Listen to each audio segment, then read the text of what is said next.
സന്തോഷ് പണ്ഡിറ്റ് മണ്ടനാണോ? ഇത്രയും വലിയ മണ്ടനെ വിളിച്ച ആളെ എന്ത് വിളിക്കണം? കാക്കയ്ക്ക് തൻകുഞ്ഞ് പൊൻകുഞ്ഞെന്നല്ലേ? എന്നോട് ഇപ്പൊ എന്റെ സിനിമയെ കുറിച്ചോ ആരാധന എണ്ണം കൂടിയെന്ന് വെച്ചാൽ ഞാനെന്താ പറയാ ഒരുപാട് കൂടിയെന്നല്ലേ പറയാം. അതേസമയം ഇതെല്ലാം കാണുന്ന മനുഷ്യന്മാരാണ് നിങ്ങൾ ചോദിക്കേണ്ടത്. അവരാണ് കറക്റ്റ് പറയേണ്ടത്. അല്ലാതെ കാക്കേനോട് കാക്കയുടെ കുട്ടി എങ്ങനെ ഉണ്ടെന്ന് വെച്ചാൽ ഫിഗർ കുട്ടിയാന്നേ കാക്ക പറയും. ഹീറോയിസം എന്ന് പറഞ്ഞാൽ എന്താ ഉദ്ദേശിക്കുന്നത്? സാർ, ഹീറോയിസം എന്ന് പറഞ്ഞു കഴിഞ്ഞാൽ ഓൻ ഒറ്റ അടി അടിച്ചു കഴിഞ്ഞാൽ 100 ആൾ മറിഞ്ഞു കിട്ടി വീഴും, 5 ആൾ ചത്തു. താങ്കൾ വികൃതമായിട്ട് അഭിനയിച്ചോളൂ, കുഴപ്പമില്ല. ആ സിനിമ വികൃതമായിരുന്നാ മതി. ഇഷ്ടമുള്ളവർ കണ്ടാ മതി.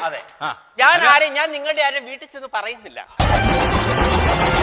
ഒരു പ്ലേ കാർഡ് കയ്യിൽ പിടിക്കുക, എന്നിട്ടേ എന്നിൽ ഔഷധ ഗുണമില്ല ഈ ഔഷധ ഗുണമുള്ള ഇവനെ മലയാളി ഹൗസ് എന്ന പരിപാടിക്ക് ഇവനെ വിളിച്ചോ. 16 ഒരാളായിട്ട് എന്നെ വിളിച്ച് 26 ലക്ഷം രൂപയൊന്നും. എടാ, ഇന്ന് വരെ നിനക്ക് കോപ്പിൽ 1 രൂപ ആരും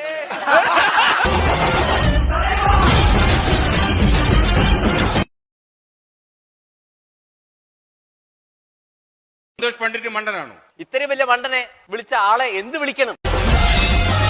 കാക്കയ്ക്ക് തൻകുഞ്ഞ് പൊൻകുഞ്ഞെന്നല്ലേ? എന്നോട് ഇപ്പൊ എന്റെ സിനിമയെ കുറിച്ചോ ആരാധന എണ്ണം കൂടിയെന്ന് വെച്ചാൽ ഞാനെന്താ പറയാ ഒരുപാട് കൂടിയെന്നല്ലേ പറയാം. അതേസമയം ഇതെല്ലാം കാണുന്ന മനുഷ്യന്മാരാണ് നിങ്ങൾ ചോദിക്കേണ്ടത്. അവരാണ് കറക്റ്റ് പറയേണ്ടത്. അല്ലാതെ കാക്കേനോട് കാക്കയുടെ കുട്ടി എങ്ങനെ ഉണ്ടെന്ന് വെച്ചാൽ ഫിഗർ കുട്ടിയാന്നേ കാക്ക പറയും. ഹീറോയിസം എന്ന് പറഞ്ഞാൽ എന്താ ഉദ്ദേശിക്കുന്നത്? സാർ, ഹീറോയിസം എന്ന് പറഞ്ഞു കഴിഞ്ഞാൽ ഓൻ ഒറ്റ അടി അടിച്ചു കഴിഞ്ഞാൽ 100 ആൾ മറിഞ്ഞു കിട്ടി വീഴും, 5 ആൾ ചത്തു. താങ്കൾ വികൃതമായിട്ട് അഭിനയിച്ചോളൂ, കുഴപ്പമില്ല. ആ സിനിമ വികൃതമായിരുന്നാ മതി. ഇഷ്ടമുള്ളവർ കണ്ടാ മതി. ഞാൻ നിങ്ങളുടെ ആരും വീട്ടിൽ ചെന്ന് പറയുന്നില്ല. ഒരു പ്ലേ കാർഡ് കയ്യിൽ പിടിക്കുക, എന്നിട്ടേ എന്നിൽ ഔഷധ ഗുണമില്ല ഈ ഔഷധ ഗുണമുള്ള ഇവനെ മലയാളി ഹൗസ് എന്ന പരിപാടിക്ക് ഇവനെ വിളിച്ചോ.